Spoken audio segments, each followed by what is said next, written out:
لله رب العالمين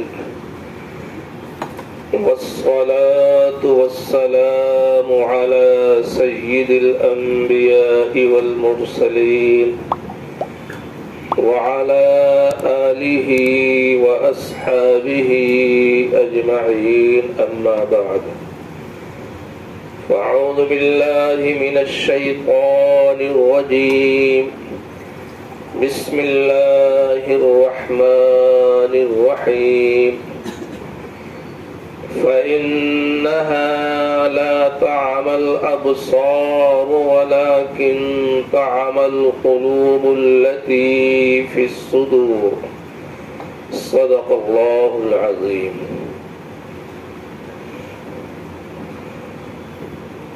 بزرگوں اور دوستوں، انتہائی مسرت اور خوشی اور سعادت کی بات ہے کہ حق تعالی شانہ نے رمضان جیسے بابرکت مہینے میں آپ کو ایک حافظ قرآن کے پیچھے نماز تراویح کی شکل میں مکمل قرآن کریم سننے کی توفیق عنایت فرمایا. اس پہ اللہ کا جتنا شکر ادا کیا جائے کم ہے. یہ آپ سے میری تیسری ملاقات ہو رہی ہے. عزیزم مولانا حافظ کریم اللہ صاحب سے بات ہوتی ہے تو ان کا یہ کہنا ہوتا ہے کہ ختم کے دن تشریف لائیے تو اسی حساب سے پروگرام بناتے ہیں، اور آپ لوگ جو کھانے کا انتظام کرتے ہیں اس پہ لگتا ہے کہ میرا بھی نام لکھا ہوا ہے، اس لیے آنا ہی پڑتا ہے، اور ماشاءاللہ کھاتے بھی ہیں، آپ کی دعوت بھی قبول کرتے ہیں. بہرحال ایک واقعہ سناؤں گا، 4 مصرع سناؤں گا اور ایک بات بتاؤں گا. 15 منٹ کے اندر انشاءاللہ بات مکمل ہو جائے گی. علامہ اقبال رحمۃ اللہ علیہ بہت بڑے شاعر تھے، ہر آدمی جانتا ہے. ان کی ایک کتاب ہے ضرب کلیم. حافظ صاحب کا نام بھی کلیم اللہ ہے ماشاءاللہ، اور حضرت موسیٰ علیہ السلام کو بھی کلیم اللہ، وکلم اللہ موسیٰ تکلیما، ان کو بھی کلیم اللہ کہا جاتا ہے اس لیے کہ انہوں نے اللہ سے بات کیا. اس کا ایک چیپٹر ہے جس کا عنوان ہے مرد مسلمان، یعنی مسلمان آدمی کس کو کہا جائے گا مسلمان، اور کون سی خوبیاں کون سے اثرات پائے جائیں گے تو کہا جائے گا کہ یہ آدمی مسلمان ہے. تو فرماتے ہیں کہ ہر لحظہ ہے مومن کی نئی آن نئی شان. لحظہ کے معنی وقت، لمحہ، پل، سیکنڈ، منٹ سب کر سکتے ہیں. یعنی ایک انسان جو مومن ہوتا ہے، مسلمان ہوتا ہے، روحانیت کے اعتبار سے، دین کے اعتبار سے، مذہب کے اعتبار سے اور عقل و شعور کے اندر اضافہ اور تازگی کے اعتبار سے ہر لمحہ ہر پل اس کی ایک نئی آن ہوتی ہے، ایک نئی شان ہوتی ہے. آج تو ہماری نئی آن نئی شان کیا ہے کہ ماشاءاللہ جنس بہت قیمتی ہو، اور جو شرٹ ہو یا یہ کرتا ہو جو بھی ہم استعمال کرتے ہیں بہت اعلیٰ قسم کا ہو، اور پاؤں کے اندر جو جوتی ہے وہ بھی بہت اعلیٰ کوالٹی کی ہو، یا چپل ہو یا اپنا مکان ہے یا کھانا ہے پینا ہے سواری ہے. بھائی ایک عام سی بات ہے، ہم آپ سب اسی کو نہ شان سمجھتے ہیں. شان سمجھتے کہ نہیں بھائی؟ کہ بڑا. لیکن علامہ اقبال کہتے ہیں کہ ارے وہ رہنے دو، مذہب کے اعتبار سے اور روحانیت کے اعتبار سے ہر لمحہ تمہارے لیے ایک نئی شان اور نئی آن لے کر کے آتا ہے. وہ کیسے؟ ایک مسلمان جب نماز فجر کے لیے بیدار ہوتا ہے اس کی ایک شان ہوتی ہے. وہ فجر کی نماز پڑھتا ہے، قرآن کی تلاوت کرتا ہے، نماز ظہر پڑھتا ہے، عصر پڑھتا ہے، مغرب پڑھتا ہے، اور اللہ کا نیک بنتا ہے تو تہجد پڑھتا ہے. ہر نماز کی ایک الگ شان ہے. تو جب نماز کی ایک الگ شان ہے تو اس نماز کی بدولت نماز پڑھنے والے کی بھی ایک شان اور ایک آن اس کے اندر پیدا ہوتی ہے. تو کہا ہر لحظہ ہے مومن کی نئی آن نئی شان، کردار میں گفتار میں اللہ کی برہان. یعنی ایک مومن کو اس طرح رہنا چاہیے کہ اس کا جو کردار ہوگا، اخلاق ہوگا، کیریکٹر ہوگا، اس کی جو رفتار ہوگی، اس کے جو گفتار ہوں گے، دنیا کے لوگ ان چیزوں کو دیکھ کر اللہ کو پہچانیں گے کہ یہ بندہ اللہ کا پکا بندہ ہے اور لگتا ہے کہ اللہ کے آخری پیغمبر جناب محمد رسول اللہ صلی اللہ تعالی علیہ وسلم کا عاشق زار ہے، ان کا ماننے والا ہے. آگے فرمایا قہاریو غفاریو قدوسیو جبروت. قہاریو ایک، غفاریو دو، قدوسیو تین، جبروت چار. یہ چار عناصر ہو تو بنتا ہے مسلمان. عناصر یہ عربی لفظ ہے، عنصر کی جمع ہے. اس کا ترجمہ ہم لوگ مادہ کرتے ہیں، آپ سمجھ لیجئے مٹیریل. چائے کے لیے مٹیریل کیا ہے؟ دودھ ہونی چاہیے، چائے پتی ہونی چاہیے اور شکر ہونی چاہیے. یہ چائے کا عنصر ہے، اس کی مٹیریل ہے. ہمارا اور آپ کا مٹیریل کیا؟ آگ پانی مٹی ہوا. آگ پانی مٹی ہوا، ان چار مٹیریل سے ہم اور آپ زندہ ہے، پیدا ہوئے. کہ ایک انسان جو مومن ہوتا ہے اس کے مومن ہونے کا مٹیریل یہ ہے کہ نمبر ایک اس کے اندر صفت قہاری پائی جاتی ہو، نمبر دو صفت غفاری پائی جاتی ہو، نمبر تین صفت قدوسیت پائی جاتی ہو اور نمبر چار صفت جبروت پائی جاتی ہو. اب اس میں بیان کرنے کے لیے تو گھنٹوں وقت چاہیے. یہ سب عربی لفظ ہے اور اس کا بے انتہا معنی ہے. قہار ہونا یہ اللہ کی صفت ہے، غفار ہونا یہ اللہ کی صفت ہے، قدوس ہونا یہ اللہ کی صفت ہے، جبروت یہ بھی اللہ کی صفت ہے. ابھی چار تراویح کے بعد من الکبریاء والجبروت پڑھتے ہیں، اس کے اندر یہ لفظ ہے جس کے معنی کیا ہے؟ طاقت کے. مطلب یہ ہے کہ ایک پکا مومن جو ہوگا اللہ تعالیٰ کے جو یہ چار اوصاف ہے، یہ چار اوصاف ایک مومن کے اندر بھی دکھنی چاہیے. تو بہرحال یہ تو علامہ اقبال رحمۃ اللہ علیہ کا چار مصرع میں نے سنایا. اب ایک بات، ابھی ماشاءاللہ حافظ مولانا کلیم اللہ صاحب نے تراویح مکمل کیا اور انہوں نے کیا کیا؟ 20ویں رکعت کے اندر سورہ فاتحہ پڑھا اور سورہ بقرہ کی چند آیات پڑھی. حالانکہ قرآن تو من الجنت والناس پہ مکمل ہو گیا. کبھی آپ نے غور کیا کہ بھائی قرآن تو من الجنت والناس پہ مکمل ہوا سورہ ناس پر، لیکن پوری دنیا کے حفاظ کرام اور مدارس کے اندر جو بچے قرآن مکمل کرتے ہیں اور ان کی جو دعائیں مجلس ہوتی ہے، وہ بچہ بھی من الجنت والناس پڑھنے کے بعد سورہ فاتحہ پڑھتا ہے اور پھر سورہ بقرہ کی چند ابتدائی آیات پڑھتا ہے. ایسا کیوں؟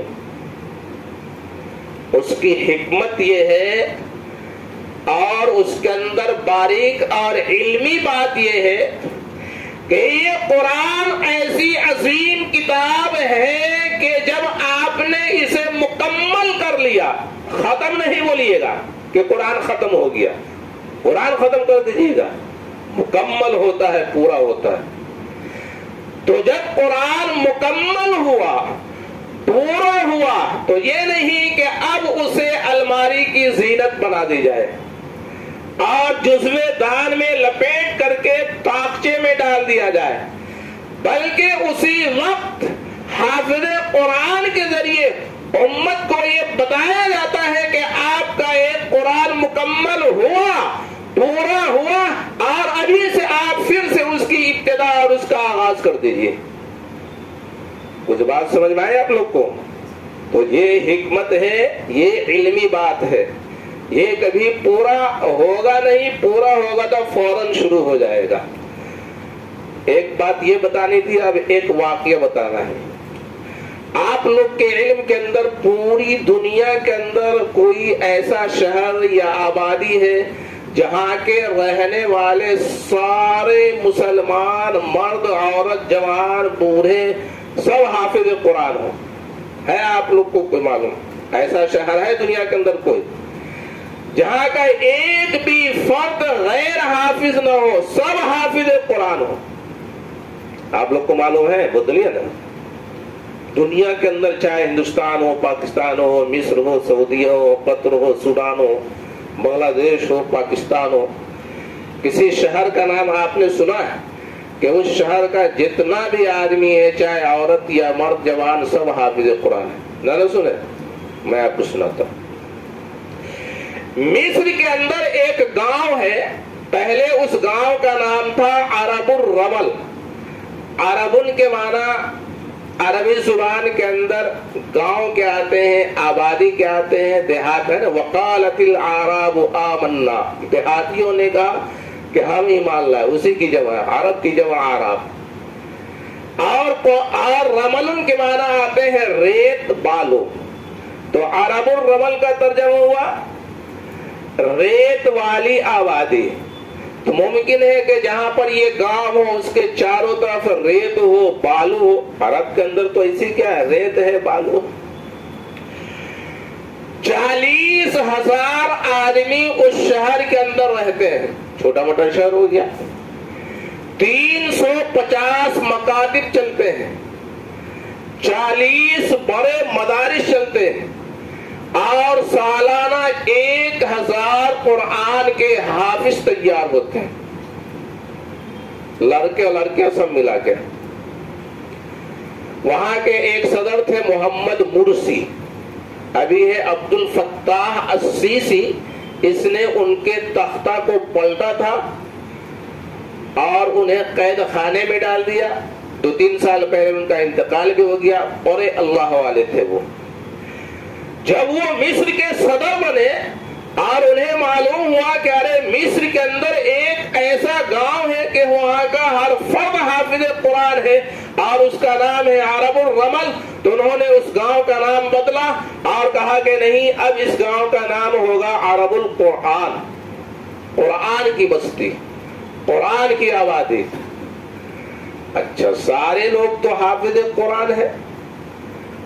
اب اس کے اندر یہ چاہت جذبہ ہوا کہ ہمارا بچہ یا بچی جلد حافظ قرآن کیسے ہو جائے. بعد میں یہ ڈاکٹر بنتے ہیں، انجینئر بنتے ہیں، جو بھی دنیا مولانا مفتی قاضی سب بنتے ہیں بعد میں. پہلے حافظ قرآن. تو انہوں نے ایک ترکیب نکالی کہ جب عورت کے پیٹ کے اندر رحم قرار پاتا ہے اور 4 مہینے کی مدت گزر جاتی ہے، تو یہ مسئلہ تو آپ لوگ کو معلوم ہے نا کہ 4 مہینہ گزرنے کے بعد اللہ تعالیٰ ایک فرشتے کو بھیجتا ہے اور وہ ایک چلہ کیا ہے، وہ نطفہ، وہ منی کی شکل میں، پھر وہ علقہ بنتا ہے یعنی جمع ہوا خون، پھر وہ تیسرا چلہ ہوتا ہے تو مضغہ بنتا ہے. یہ سب قرآن کے اندر، یہ سائنس میڈیکل کی بات ہے. تیسرے چلے پہ وہ مضغہ بنتا ہے یعنی گوشت کا لوتھڑا بنتا ہے. اور جب 3 چلہ مکمل ہو جاتا ہے یعنی 4 مہینہ، تو اللہ تعالیٰ ایک فرشتے کو بھیجتا ہے، گوشت کے لوتھڑے کے اندر روح ڈالتا ہے. اب اسی لوتھڑے کے اندر انسان کی آنکھ بننی شروع ہوتی ہے، انسان کی ناک بنتی ہے، اس کے ہاتھ بنتے ہیں، اس کے پاؤں بنتے ہیں، جسم کے سارے اعضاء بننے شروع ہو جاتے ہیں. اور اسی وقت لکھ دیا جاتا ہے یہ کتنا جیے گا، کم مرے گا، کہاں مرے گا، کیا کھائے گا، کیا کمائے گا، مالدار ہوگا، غریب ہوگا، یہ ساری باتیں لکھ دی جاتی ہیں. مسئلہ یہ معلوم ہے کہ 4 مہینہ گزرنے کے بعد اگر کوئی بچہ گرانا چاہے تو مسئلہ کہ یہ حرام ہے گرانا. کیوں؟ اس کے اندر اللہ نے روح ڈال دیا. تو جب کوئی عورت حاملہ ہوتی ہے تو چاہے وہ گھر کی بیٹی ہو یا بہو ہو، گھر کا ذمہ دار اس کو بلاتا ہے اور بلانے کے بعد کہتا ہے کہ بیٹی یا بہو، جو باقی 5 مہینے ہیں ان 5 مہینوں کے اندر کھانا ہے، پینا ہے، آرام کے وقت آرام کرنا ہے، اور اس کے علاوہ جتنا وقت بچے گا ان سارے اوقات کے اندر آپ کا صرف ایک کام ہے کہ آپ کو قرآن کی تلاوت کرنا ہے، گھر کا کوئی کام نہیں کرنا، کھانا ہے، پینا ہے، سونا ہے، آرام کرنا ہے، اپنی ضرورت پوری کرنی ہے، اب باقی جتنا وقت بچتا ہے 5 مہینے کے اندر رات دن آپ کو قرآن کی تلاوت کرنا ہے۔ تو اس کا فائدہ کیا ہوتا ہے؟ ماں جو پڑھتی ہے تو پیٹ کے اندر جو پلنے والا بچہ ہے وہ ماں کی آواز کو سنتا ہے۔ آپ جو لوگ میڈیکل سائنس پڑھتے ہیں ان سے پوچھے گا، وہ آپ کو بتائیں گے کہ ہاں سنتا ہے بچہ۔ ہم لوگ جو سنتے ہیں کہ فلاں بزرگ ماں کے پیٹ سے حافظ قرآن بن کے پیدا ہوئے، سنتے ہیں نا، یا 15 پارہ کے حافظ تھے یا اتنے پارہ، کیوں حافظ تھے؟ ان کی اماں پڑھتی تھی اور آگے اللہ کو انہیں اپنا ولی اور بزرگ بنانا تھا، وہ سن رہے تھے، وہی یاد کر رہے تھے۔ تو یہ جو 5 مہینے ماں مسلسل قرآن کی تلاوت کرتی ہے تو اس کا اثر یہ ہوتا ہے کہ پیدا ہونے والا بچہ ہو یا بچی ہو وہ بہت جلد حافظ قرآن بن جاتے ہیں۔ یہ قرآن سے عشق، محبت، وارفتگی کی بات ہے۔ تو چاہے ہم حافظ قرآن اپنے بچہ کو بناوے یا نہ بناوے، لیکن قرآن کا شوق اندر نہ ڈالے کہ بھائی قرآن آپ کو پڑھنا ہے، قرآن آپ کی مذہبی کتاب ہے، دینی کتاب ہے۔ آج بہت سارے عیسائی، بہت سارے یہودی، اپنے ملک کے بہت سارے ہندو بھائی قرآن پڑھ کے ایمان میں داخل ہو رہے ہیں۔ واٹس ایپ پہ آپ لوگ سنتے ہیں نا، یوٹیوب پہ نہیں، بہت ساری خبریں آتی، بالکل صحیح خبر آتی ہے۔ بڑے بڑے اداکار، اداکارہ، ایکٹرز قرآن پڑھ کے آج اب اللہ تعالیٰ انہیں ایمان کی توفیق دیتا ہے اور ان کا انٹرویو لیا جاتا تو کیا کہتے ہیں وہ لوگ؟ کہ ارے ہم لوگ تو تاریکی اور اندھیرے میں تھے، جب ہم نے قرآن کو کھولا اور یہ پڑھا بسم اللہ الرحمن الرحیم اور اس کا ترجمہ معلوم کیا کہ اللہ کے نام سے جو بڑا مہربان ہے، رحمان ہے، کہا ہمارا دماغ روشن ہو گیا۔ پھر ہم نے پڑھا الحمدللہ رب العالمین، کہا وہ اللہ جو کائنات کا خالق اور مالک ہے، ہم اس کی تعریف کر رہے ہیں، ہمارا ایمان روشن ہو گیا۔ یہی نہیں، اور کیا کہتے ہیں کہ جب ہم نے نماز پڑھنے کے لیے تکبیر تحریمہ اللہ اکبر باندھا اور ہم رکوع میں گئے اور سجدہ میں گئے تو ہم لوگ کہتے ہیں کہ سر جھکا سکتے ہیں لیکن سر کٹا سکتے نہیں، لیکن نماز میں کتنی آسانی سے رکوع بھی کرتے ہیں اور سجدہ بھی کرتے ہیں۔ تو یہ سارے نو مسلم یہ کہتے ہیں کہ رکوع اور سجدے میں جانے کے بعد یہ ہمارا احساس بیدار ہوا کہ ارے اس کائنات کا کوئی خالق تو ہے، مالک تو ہے، کوئی عظیم ہستی تو ہے جس کے سامنے ہم جھکے ہوئے۔ تو اللہ کا شکر ہے، اللہ کا کرم ہے کہ آپ نے نماز تراویح کی شکل میں سنا، اب قرآن آپ کے سامنے ہو، ایک پارہ، آدھا پارہ، ایک پا، اور اگر نہیں پڑھنے آتا ہے تو کسی پڑھنے والے کو کہیے کہ بھائی ایک صفحہ پڑھو، ہم سنیں گے۔ انشاءاللہ آپ کا دماغ بھی روشن ہوگا، دل بھی روشن ہوگا، دل بھی مضبوط ہوگا، اللہ سے نزدیکی بڑھے گی، اللہ کے پیغمبر کا قرب نصیب ہوگا۔ تو دعا کریں کہ اللہ تعالی ہم سب کو پابندی کے ساتھ قرآن کی تلاوت کرنے والا بنائے، اور جو لوگ اردو پڑھنا جانتے ہیں تو اردو ترجمہ پڑھے قرآن کا، جو ہندی جانتے ہیں ہندی میں پڑھے، جو انگلش جانتے ہیں، ساری زبان میں قرآن کا ترجمہ آ گیا۔ اب ہندو لوگ پڑھتے ہیں، عیسائی لوگ پڑھتے ہیں، یہودی لوگ پڑھتے ہیں، اور ہم لوگ کی کتابیں ہم لوگ پڑھوے نہیں کرتے ہیں۔ ابھی دعا ہوگی. اللہ کے پیغمبر نے کہا کہ فرض نماز کے بعد اور جب قرآن مکمل ہو، چاہے نماز تراویح کی شکل میں یا ایسے، اس کے بعد جو دعا مانگی جاتی ہے وہ دعا قبول ہوتی ہے. اور میں جو بہار، سیتامڑھی، باج پٹی، نرہر پور سے آتا ہوں، 24 سال بالا ساتھ میں رہا، اب جامعہ فاطمۃ الزہرا سے آتے ہیں، تو دعا کے بعد آپ لوگ مدرسے کی رسید بھی بنوا لیجیے گا. آپ ہی کا مدرسہ ہے نا بھائی، مدرسہ میں پڑھے تب نہ بیان کر رہے ہیں. علامہ اقبال کا جو 4 مصرع سنا دے اتنا بھاری بھائی اسی سنا دیے، بڑی محنت ہے. تو خیر آپ دعا کر لیجیے، اللہ تعالی ہم کو بھی اور آپ کو بھی عمل کرنے کی توفیق عطا فرمائے. وما علینا الا البلاغ. بسم اللہ الرحمن الرحیم. اللہم صلی علی محمد وعلی آلہ